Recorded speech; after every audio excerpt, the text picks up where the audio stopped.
اے انسان، تجھے کریم رب کی دہلیز سے کس نے مغرور کر دیا؟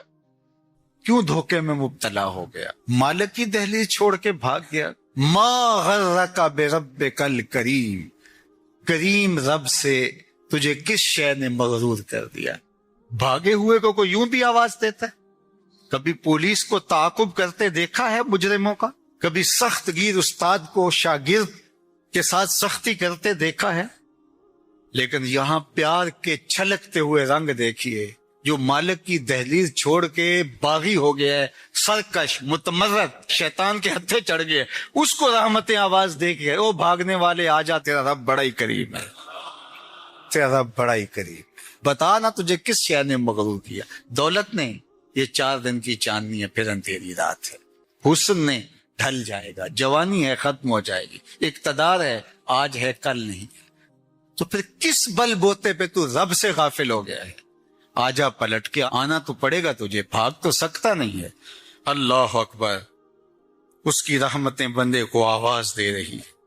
کلا بل تکذبون بالدین، فرمایا کیوں نہیں، بلکہ تم آخرت کی تکذیب کرتے ہو۔ جو تم دنیا کو اپنا خدا بنا بیٹھے ہو، تو اس کا مطلب سیدھا سیدھا یہی ہے کہ تم آخرت کی تکذیب کرتے۔ آج اثر و رسوخ سے، آج چالاکی سے، مکاری سے تم دنیا کی گرفت میں نہیں آتے، لوگوں کی نظروں میں بھی اچھے رہتے ہو، عدالتیں بھی خرید لیتے ہو اور تھانے بھی بک جاتے ہیں، آج تمہارے جرائم بھی چھپ جاتے ہیں، لیکن ایک دن ایسا آنے والا ہے جب حکم اللہ کے ہاتھ میں ہوگا، جب ترازو پورا پورا تولے گا، وہ عدالت لگے گی تو وہ عدالت 100% پورا پورا تولے گی، انصاف ہوگا، وہ انصاف کا دن آنے کا ہے۔ قبل اس سے کہ وہ وقت آئے کوئی حجت باقی نہ رہے، تمہیں اپنی آخرت کے لیے تیاری کر دینی چاہیے۔ سورہ الانفطار ہمیں بتاتی ہے کہ ہم اپنی زندگی کو منظم کریں، اپنی زندگی کو اللہ اور اس کے رسول کے بتائے ہوئے طریقے کے مطابق بسر کریں اور اپنے رب کی راہوں کے مسافر ہوں۔ جتنے بھی جرم کیے ہیں، وہ کہتا ہے میرے بندے میں کریم ہوں، آجا پلٹ کے۔ یہ نہیں دیکھوں گا تو نے جرم کتنے کیے، یہ دیکھوں گا تو پلٹ کے میری دہلیز پہ آ گیا ہے، تیرے پچھلے سارے گناہ معاف کر دوں گا، بلکہ معاف کیا، تیرے گناہوں کو بدل کے نیکیوں میں تبدیل کر دوں گا۔ تو آ تو صحیح، میری چوکھٹ پہ ہاتھ پھیلا تو صحیح، میں کریم ہوں، تیرا رب لگتا ہوں۔ اللہ اکبر، دیکھ تیرا میرا رشتہ کتنا گوڑا ہے۔ دیکھیے ماں کا بیٹے کے ساتھ جو رشتہ ہے، دنیا کے کسی ترازو پہ اس رشتے کی پیمائش ہو سکتی ہے؟ مائیں کتنے دکھ نہیں جھیلتی، کتنی تکلیفیں گوارا نہیں کرتی، لوگوں کے گندے کپڑے دھو رہی ہوتی اپنی اولاد کا پیٹ پالنے کے لیے۔ ماں کے سینے میں یہ پیار کیوں ہے؟ آپ سب کا ایک جواب ہوگا، اس لیے کہ ماں نے اولاد کو جنم دیا ہے۔ جس ماں نے جنم دیا ہے وہ اتنا پیار کرتی ہے، تو جس رب نے خلق کیا ہے وہ کتنا پیار کرتا ہو۔ تو جنم دینے والی کے پیار کا ٹھکانہ کوئی نہیں، تو جس نے دستے قدرت سے بنایا ہے، جو خالق ہے، اس کا بندے کے ساتھ کتنا پیار ہے۔ تو ماں کی گود چھوڑ کے بچہ بھاگ جائے، کتنا بھی نالائق ہو، ماں انتظار کرتی ہے، پتر آ جا، اتنی ٹھنڈی چھاؤں کہیں نہیں ملے گی۔ تو ماں چاہتی ہے بچہ جتنا بھی بڑا مجرم ہے آ جائے پلٹ کے، تو رب نہیں چاہتا کہ میرا بندہ پلٹ کے آ جائے۔ تو ماں کہتی ہے پتر آ جا، اتنی ٹھنڈی چھاؤں کہیں نہیں ملے گی۔ تو مالک کیا کہتا ہے، یا ایھا الانسان ما غرک بربک الکریم، آجا آجا، میں بڑا ہی کریم ہوں۔ میں یہ بھی نہیں کہوں گا کہ تو نے یہ جرم کیا تھا، تو آ گیا، یہ کافی ہوگا، تیرا آنا ہی میری خوشنودی کا باعث ہے کہ تو پلٹ کے آ گیا ہے۔ اللہ تعالی ہمیں سچی توبہ کی توفیق دے۔ اس دنیا کے اوپر جتنے بھی ہم گناہ کرتے ہیں، صرف ایک گناہ کو ہی شرک کہا گیا ہے، شرک اصغر۔ شرک کے علاوہ، حقیقی شرک کے علاوہ اگر کسی گناہ کو شرک کہا گیا ہے تو وہ ریا کو کہا گیا ہے۔ ریا میں انسان اس عمل میں کسی بندے کو شریک کرتا ہے، یعنی کسی بندے کی رضا جوئی کے لیے، کسی بندے سے کچھ غرضیں سمیٹنے کے لیے، اور کسی بندے کی خوشنودی کے لیے، یا اپنے نفس کو اس میں شامل کر کے وہ ریا کے ذریعے سے اپنے عمل کو ملوث کرتا ہے، تو وہ عمل پھر خالص نہیں رہتا۔ تو صرف جو شرک اصغر کہا گیا اعمال میں سے، وہ ریا کو کہا گیا، اور یہ ایک رائی کے دانے کے برابر بھی قابل قبول ہے۔ جہنم میں ایک وادی ہے، حدیث پاک میں آتا ہے کہ وہ اتنا عذاب ہے اس وادی کے تر کہ ایک دن میں 600 مرتبہ جہنم بھی اس وادی سے پناہ طلب کرے، پناہ مانگتی ہے اللہ مجھے اس وادی سے بچا۔ 600 مرتبہ ایک دن میں جہنم اللہ سے عرض کرتی ہے مالک مجھے اس حصے سے بچا کے رکھنا، 600 مرتبہ ایک دن میں۔ تو صحابہ نے عرض کی یا رسول اللہ صلی اللہ علیہ وآلہ وسلم اس وادی میں کون لوگ ڈالے جائیں گے؟ تو اللہ کے محبوب علیہ السلام نے فرمایا القراء المراؤون، وہ قراء جو ریاکاری کرتے وہ اس وادی کے اندر ڈالے جائیں گے۔ تو اب اللہ کیا چاہتا ہے ہم سے؟ اللہ چاہتا ہے میرا بندہ میرا ہی ہو اور اس کے اندر غیر کی شرکت نہ ہو۔ یار ایک عورت نہیں چاہتی کہ میرے سے محبت کرنے والا وہ شوہر ہے یا اس کی ناجائز محبت بھی ہو، وہ یہ گوارا نہیں کرتی کہ اس کے اندر کسی کی معمولی سی شائبہ بھی جو ہے وہ غیر کی شرکت کا ہو۔ ایک مرد نہیں چاہتا، وہ جس سے محبت کرتا ہے تو وہ نہیں چاہتا کہ اس میں شائبہ غیر کا ہو۔ تو جو سب سے زیادہ غیرت والا نہیں، اغیر سب سے زیادہ غیرت کرنے والا ہے، تو وہ کس طرح گوارا کرے گا کہ نفس شامل ہو، خواہشات شامل ہو اور کوئی اور شامل ہو۔ قیامت کے دن جو لوگ ریاکاری کرتے رہے تو اللہ تعالیٰ ان کو بلائے گا اور وہ کہیں گے کہ مالک ہمارے عمل کی جزا، تو اللہ فرمائے گا ان سے لو جن کے لیے کرتے رہے، اور یہ وہ انتہائی ذلت ہوگی اس دن جو اٹھانی پڑے گی۔ تو محبت کا تقاضا پھر محبت کا خالص ہونا ہے، اور خالص للہ محبت ہی مقبول ہے، اور جو خالص للہ نہیں ہے وہ مردود ہے۔ تو اس لیے تھوڑی محبت ہو، وہ آہستہ آہستہ پروان چڑھ جائے، لیکن ہو خالص۔ تو یہ ہمارے دین کا، ہمارے رب کا، ہماری شریعت کا ہم سے تقاضا ہے۔ فرمایا والذین آمنوا اشد حبا للہ، جو ایمان والے ہیں وہ اللہ سے ٹوٹ کے پیار کرتے ہیں، اور محبت ان کی اس مقام پہ، اس درجے پہ ہے کہ وہ اس محبت میں کسی اور کو خاطر میں نہیں لاتے۔ باقی جو محبتیں ہیں وہ اللہ کی محبت کی ہی صورتیں ہیں۔ مثال کے طور پہ حجر اسود ہی ہے، تو یہ اللہ کی محبت کا روپ ہے، اس کو چومنا۔ اس کے بارے میں کہا گیا کہ یمین اللہ، جو حجر اسود ہے یہ اللہ کا دایاں ہاتھ ہے۔ اللہ اکبر، تو جس نے حجر اسود کو چوما گویا اس نے رب سے مسافہ کیا۔ یمین اللہ، اللہ کا دست راست ہے، اس کا دست کرم ہے۔ اللہ اکبر۔ تو پھر اب مجھے اور آپ کو سمجھ آتی ہے کہ ہم وہاں جا کے بے چین کیوں ہو جاتے، وہ کشش کیوں ہوتی ہے۔ بعض کا تن مردہ کے اندر بھی جان آ جاتی ہے اور وہ آگے جو ہے وہ بڑھنے کو بے چین ہو جاتا ہے، اس لیے کہ اس نے دست کرم بڑھایا ہے کہ آؤ مجھ سے مسافہ کرو۔ اللہ اکبر۔ تو یہ اس کی محبت کا عکس ہوا، ورنہ اسلام نے تو پتھروں سے دور کیا ہے۔ آپ اسلام کا مزاج پڑھیں، اسلام نے پتھروں سے بندوں کو دور ہٹایا ہے، لیکن اس پتھر کے نیڑے کیا جا رہا ہے۔ تو یار اس کے ساتھ ایک پتھر منسوب ہو جائے تو اس کی محبت اللہ کی محبت ہے، اور حضرت خلیل اللہ کے قدم لگ جائیں تو وہ اس کی محبت اللہ کی محبت ہے، حضرت ہاجرہ کے قدم لگ جائیں تو اس پتھر کی محبت اللہ کی محبت کا عکس اور جمال ہے۔ تو پھر رسول اللہ کی محبت اللہ کی محبت کا رنگ کیوں نہیں ہوگی؟ تو پھر اللہ اور اس کے رسول کی محبت ایک ہی محبت ہے۔ تو اللہ اور اس کے رسول سے محبت کرنے کی پھر ترغیب ہمیں شریعت میں جو ہے وہ ملتی ہے۔ تو پھر اللہ اور اس کے رسول سے شدید محبت یہ تقاضا ایمان ہے، اور اللہ ہم سے چاہتا ہے کہ ہم اس سے بھی پیار کریں، اس کے محبوب سے بھی پیار کریں، اور اس کے محبوبوں سے بھی پیار کریں۔ دیکھیں، میری اولاد ہے تو میری اولاد کسی کو تعظیم دے تو میں اس کو گوارا کروں گا، آپ کی اولاد تعظیم دے گوارا کریں گے، لیکن باپ والی تعظیم کسی کو دے تو وہ تو آپ گوارا نہیں کریں گے، میں بھی گوارا نہیں کروں، چونکہ یہ تو اللہ نے مجھے اور آپ کو اعزاز دیا ہے نا۔ میری اولاد میرے سے ضد کر کے بھی کھلونے مانگ لے، کوئی چیز مانگ لے تو میں ضد پوری کروں گا اور مجھے خوشی ہوگی، لیکن میری اولاد کسی اور سے مانگے تو میری غیرت جاگے گی کہ یہ تو میرا حق تھا کہ میری اولاد کو مجھ سے اپنی ضروریات کی تکمیل کے لیے سوال کرنا چاہیے تھا، اس نے کسی اور سے کیا، تو میرا رب بھی گوارا نہیں کرتا کہ میرا بندہ ہو کسی اور کی دہلیز پہ جائے۔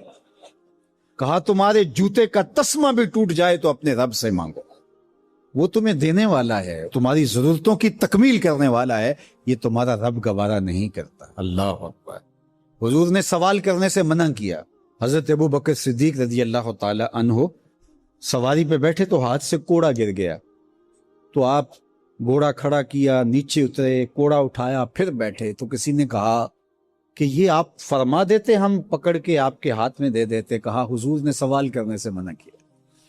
یہ ہیں وہ لوگ جو عمل کرنے والے ہیں، اور ہم تو باتیں کرنے والے ہیں۔ والذین آمنوا اشد حبا للہ، اور جو اہل ایمان ہیں وہ اللہ کو ٹوٹ کے چاہتے ہیں، شدید، بلکہ شدید سے آگے اشد ہے لفظ، یہ طلبہ جانتے، اس میں تفضیل ہے۔ جو اہل ایمان ہیں وہ اللہ سے ٹوٹ کر محبت کرتے ہیں، محبت کی جو آخری حد ہے۔ اور یہاں محبت میں اشد کا لفظ کہہ لیے، دوسرے لفظوں میں اس کو عشق کہہ سکتے ہیں۔ جو اہل ایمان ہے وہ رب سے عشق کرتے ہیں، وہ رب سے ٹوٹ کر محبت کرتے ہیں۔ اشد حب للہ، شدید محبت نہیں، اشد محبت۔ اشد محبت سے آگے تو کوئی درجہ ہی نہیں ہے۔ تو وہ کتنی محبت کرتے ہیں، تبھی تو جانیں وار دیتے ہیں اس کے نام پہ، اس کے حکم پہ گردنیں کٹواتے ہیں۔ یہ ہے شدید محبت کا روپ۔ اس کا حکم ہوا جیسا ہوا۔ ذرا دیکھیے یہ کتنے لوگ ہیں، آپ کوئی شہر سے آیا ہے، کوئی دیہات سے آیا ہے، کوئی دوسرے شہر سے آیا ہے، کوئی گلیوں سے نکل کے آ گیا ہے، تو یہ کیوں بھاگے بھاگے آ رہے ہیں؟ آج کل تو کسی کے پاس 10 منٹ نہیں ہے، تو آپ کہیں گے جمعہ ہے، رب کا بلاوا ہے، آگے۔ یہاں میں چاہوں تو 1 گھنٹہ گفتگو کروں، آدھا کروں، آپ بیٹھے رہیں گے، پھر چلے جائیں گے۔ ابھی گھر جا کے کمر سیدھی نہیں ہوگی تو پھر مسجد سے بلاوا آئے گا، آپ پھر بھاگے چلے آئے۔ تو وہ مالک اس محبت کی لاج رکھنے والا ہے۔ یار اللہ سے محبت بہت بڑی دولت ہے۔ آج اللہ سے محبت ہم بھول گئے ہیں۔ حضور علیہ الصلوۃ والسلام کی محبت بھی اللہ کی محبت ہے، یہ بات ذہن میں رکھیے گا۔ اس کا یہ مطلب نہیں ہے کہ کوئی شخص حضور کی محبت کی نفی کر دے اللہ کی محبت کا نام لے کر، جس طرح کے ایک فکر ایسی بھی موجود ہے۔ لیکن دوسری جانب بھی کچھ ایسی صورتیں اتر گئی ہیں کہ حضور کی محبت اس کا نام لیا جاتا ہے، اور اللہ کی محبت بتدریج دلوں سے اس طرح سے ختم کر دی گئی ہے۔ اہل ایمان اللہ سے ٹوٹ کے محبت کر، تتجافا جنوبہم عن المضاجع، اور اللہ کی محبت کی وجہ سے راتوں کو ان کی کروٹیں بستروں سے الگ رہتی، وہ خوف اور طمع میں رب کو پکارتے، کبھی قیام میں، کبھی سجود میں، کبھی رکوع میں، کبھی تسبیح کرتے ہوئے، کبھی تہلیل کے ترانے پڑھتے ہوئے، اس کا مبارک نام لیتے ہوئے۔ تو اس کے ذکر سے اس کی محبت کا اظہار ہوتا ہے۔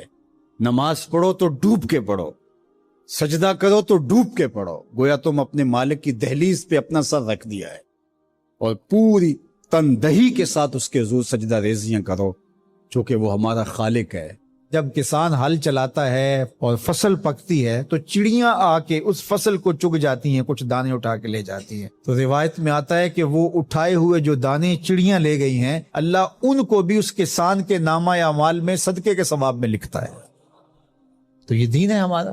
ما وعدہ فی امرأ فہی صدقہ، جو تم کمائی بیوی کو لا کے دیتے ہو، اس کے منہ میں رکھتے ہو، برگر کھلاتے ہو، تو بیوی کو جا کے تم جو چیز کھلاتے ہو لا کے، اور اس سے وہ خوش ہوتی ہے اور تمہیں بھی اس سے مسرت ہوتی ہے، تو فرمایا کہ وہ جو تم نے کمائی کر کے لقمہ لا کے بیوی کے منہ میں دیا اور وہ خوش ہوئی، تو فرمایا تمہارا وہ بھی نامہ اعمال میں صدقے کے کھاتے میں لکھا جائے گا۔